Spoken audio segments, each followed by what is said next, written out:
Hello everybody and welcome back to the very last, rather short probably, episode of Spyro the Dragon. We're going to Gnasty's world. We have 100%ed this game, but we're gonna make that 105.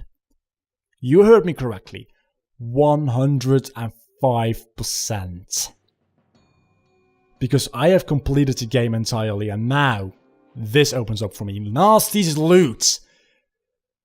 If I'm not mistaken, this level has 2,000 gems, which will bring us to a total of a nice 14,000. And no enemies whatsoever. Yeah, 2,000 gems, which... Oh, by the way, you get infinite flight with limited height. You actually have to manually get onto a certain height to gain that new height. But yeah, infinite flight, so you shouldn't die here. And this is actually a pretty awesome level. And a lot of 25 gems in here, which is really satisfying. Only 10 and 25 gems in here, pretty much. Which, yeah, is probably the most satisfying thing in the game. Again, Spyro isn't the fastest flyer in the world, but hey. Collecting thousands of gems, or well, 2,000, which technically is considered thousands. Oh yeah, this thing is kinda quick. But if you cut corners properly, you should be able to get to him fairly easily. And otherwise, you just have to jump. Because jumping, somehow that got him.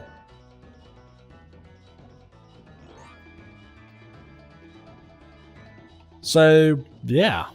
There's really not much to say other than enjoy getting a fuckload of loot. Because that's what you're going to be doing in this stage.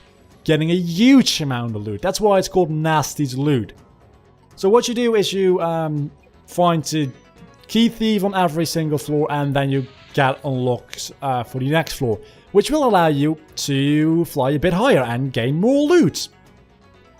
That's what this is all about, isn't it? Gaining more loot. I'm not entirely sure where to go next though, because I can't go up there yet. I can't fly high enough. I'm fairly certain actually if you fly in here, there's gems here. Because it's all open and you can actually go in here. So, there should be gems in here.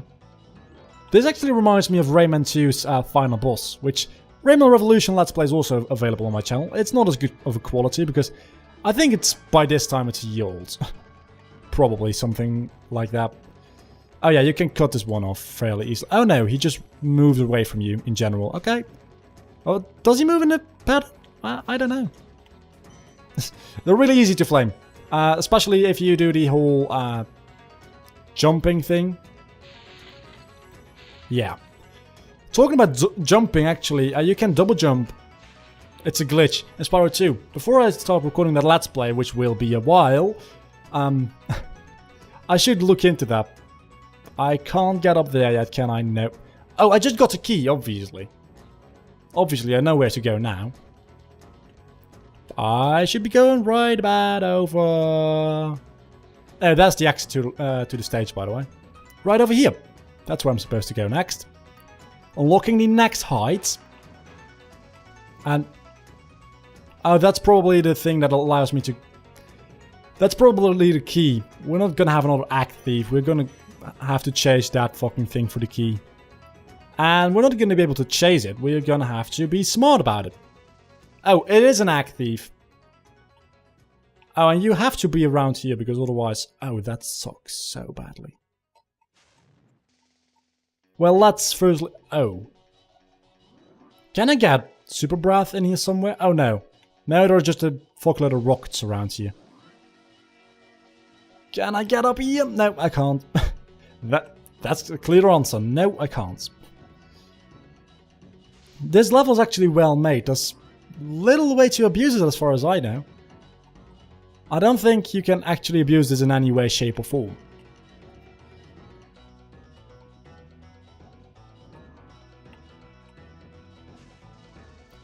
That is annoying. That's not just difficult, that's just annoying. I'll say that much. That is a critique I have about this game.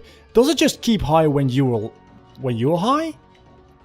Because in that case, it's impossible to get. Literally.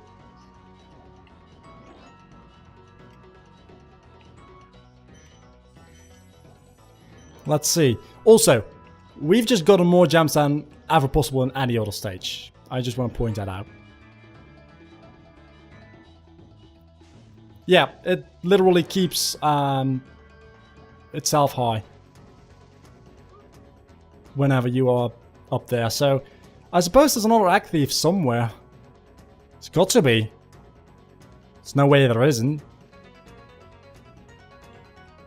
Also, you should have gone off. Where are you going? In what particular direction? Oh, there. Good. There's a little lag in this stage, which is partially because, again, I'm recording this in 480p rather than the interlaser resolution thing I was doing before. Which, is this the same path I took before? I think it is. And there's a lot going on in this stage. An awful lot. This is the same path, and I don't think there are any gems in here, which... There should have been. There should have been gems in there. Such a nice opportunity. Such a nice opportunity. That being said, I am too busy being annoyed by a fucking plane thingy. Oh no, I didn't mean to do that. Well, I suppose we're doing that. It's flying around. Oh, it's flying around there. Let's try and cut it off. Fuck.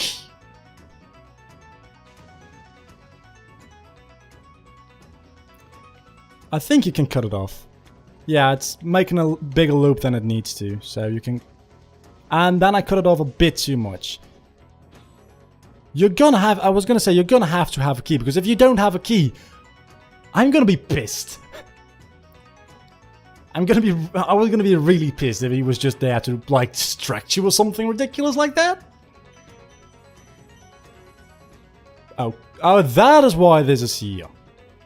Obviously. Well, in that case, let's go the other way around. Because we know what he's gonna do. At least I suspect something. He isn't just flying around here, apparently. He's gonna be flying around here at some point again. And when that point comes, we will kill him. Oh, he actually changes direction based on what... Does he? Because that is a dickish thing to do. I really do not appreciate that. I thought this was going to be a short video. And not so much. Because these fucking planes... I'm never going traveling that plane again, I'll tell you that much.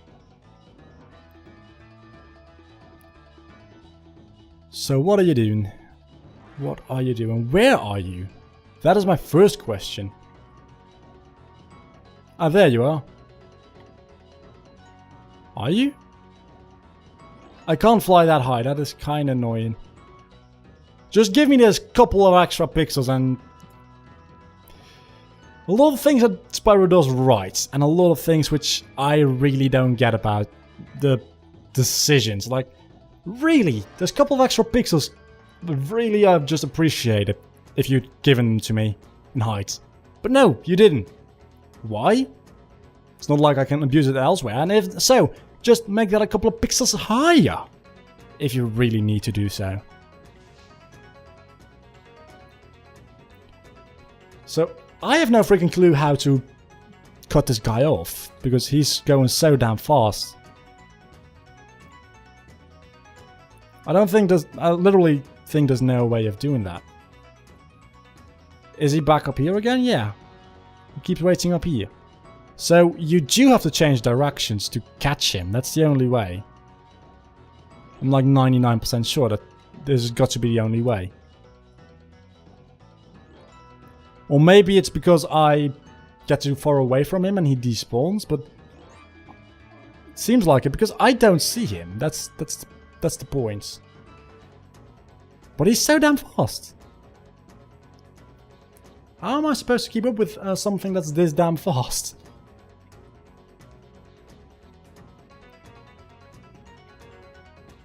I'm not, probably, that's how.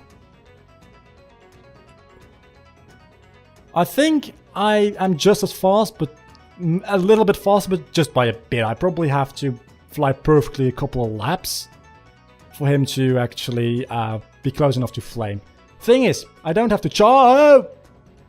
Talking about charging, I was talking about charging, and then I thought like, oh, let's charge, because that's a good idea when you're flying above lava. But yeah, I don't have to charge here, so I can actually flame whenever the fuck I want, and it doesn't impact my flying speed whatsoever. And with charging, you actually have to stop charging to flame. So I suppose this is a benefit for me in a way. And in another way, this is just the most annoying thing ever. I can cut him off there though, because he goes around and I don't.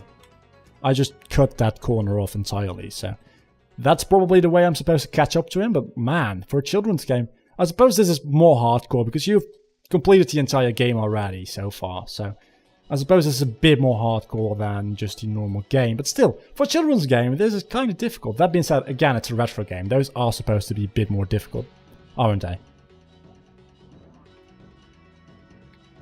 I'm not looking at my screen because I should be looking at my screen, thinking about it. Because I wanted to know how long this recording has been, but this is the very last episode. I think I can permit it to be a bit longer. Again, cutting off this, not going up and down, saving a lot of time there. But he manages to... He can cut me off there a little bit. I mean, I feel like I'm just doing something horribly wrong, and that's why I'm not keeping up with him. Well, it seems like I'm getting closer to him. A little bit, at least.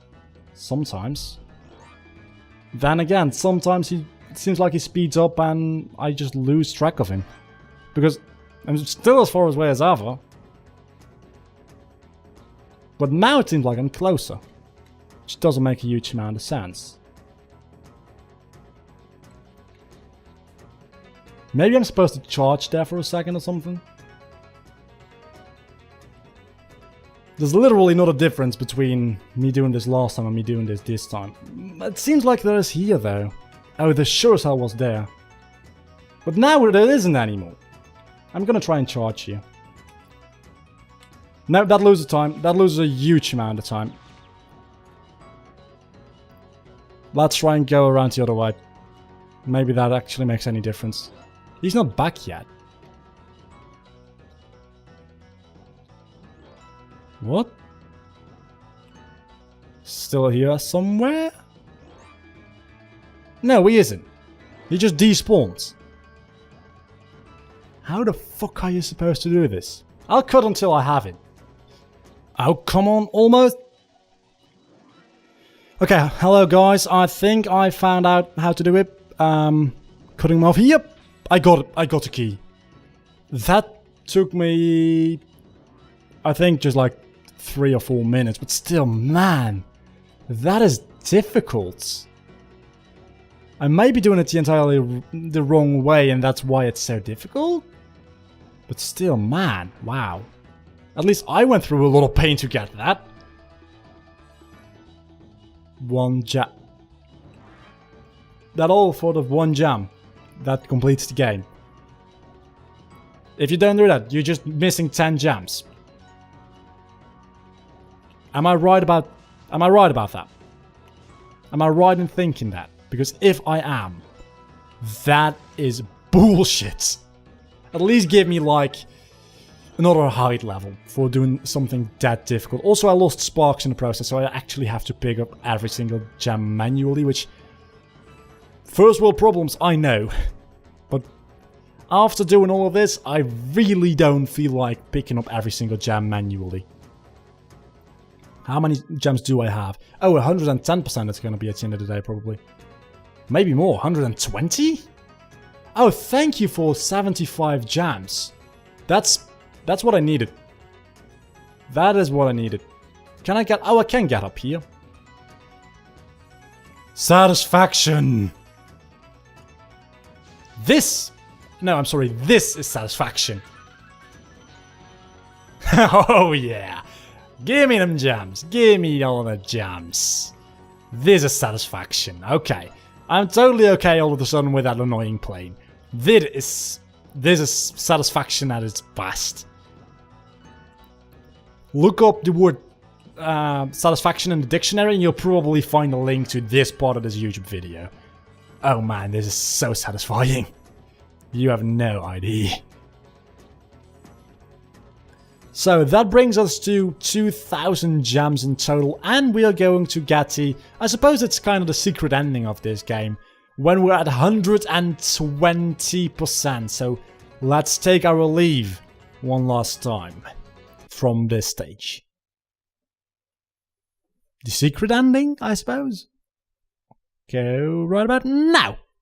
Spyro the Dragon, you've defeated Gnasty Gnorc, collected the dragon eggs, saved all the dragons, and recovered every bit of treasure in the Dragon Kingdom. How do you feel? I feel fired up, Bob. And I'm happy for the dragon world, of course. I certainly wouldn't want to spend the rest of my dragon days butting heads with Gnasty Gnorc and his weird minions. What's a minion? Never mind. You know what they say. For every good battle, you need a good adversary. And I felt that Gnasty, in spite of his misguided nature, was a worthy opponent. Uh-oh. Here we go again! That was the secret ending, I suppose, and this is the secret ending credits, which is just the same credits with different backgrounds and different camera movements. Yay. So that's been it. I've been recording for 2 hours and 20 minutes. I don't think I've ever recorded for this long, but we're done. We're done with Spyro the Dragon. 120% completion, secret ending unlocked, everything done in the entire game. Next up, Crash Bandicoot 3. I've probably decided that I'm going to be uploading Crash Bandicoot 3. Wow. I cannot wait for Crash Bandicoot 3. I've already started recording it, first like 4 episodes. And Spyro 2. It's going to be a thing at some point. Not entirely sure when. It may be after Crash Bandicoot 3. Depending on when Kingdom Hearts 2.5 is released, it may be like a year and a half from now. If it's released after Crash Bandicoot 3 shortly, I'm not going to do Spyro 2. If there's a couple of months in between Spyro, Crash Bandicoot 3 ending and Kingdom Hearts 2.5 being released, yeah, I'm going to do that. I'm going to do Kingdom Hearts 2.5, which will mean that I'm going to be playing Kingdom Hearts 2, Kingdom Hearts 358 over 2 days, because I haven't played that, because I want to play that after Kingdom Hearts 2. Kingdom Hearts Birth by Sleep, Kingdom Hearts Coded, Kingdom Hearts 3D, in that particular order. And if by that time Kingdom Hearts 3 happens to be released, I guess I'll have to play that as well. If I have to PlayStation 4 at that point. So Spyro 2, depending on Kingdom Hearts 2's release, may actually take quite a while. So many plans for the future, and I want to talk this entire credit roll through, because I think this is pretty much the end. No sheep were harmed during the creation of this game. Yep, that sounds like Spyro. A few Gnorcs, but no sheeps. Returning home for the very last time. This has been Spyro 2. Do not forget to leave a like, comments, and subscribe to my channel. If you enjoyed this video, also share it on social media. My social media, as always, is down below in the description. I have been Vlogger, you have been awesome. Bye.